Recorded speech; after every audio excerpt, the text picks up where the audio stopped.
偷食強國主持再溝恩星，大夢夢偷食厚底。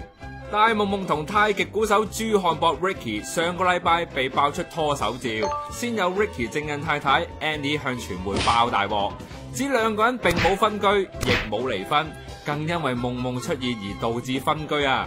Annie 指名道姓話大夢夢係第三者。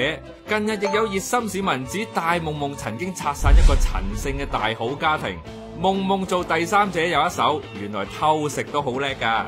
其實09年大夢夢同陳果齊個仔陳定邦拍拖，並打算12年尾喺澳門四季酒店擺酒結婚。可惜結婚前，陳定邦發現大夢夢經常以工作為由飛去北京，同內地演員有翻版林峰之稱嘅魏魏見面。當年夢夢經常將兩個人合照放上微博，不過魏魏已經喺舊年同國內女友結婚，兩個人不時放合照上微博晒幸福。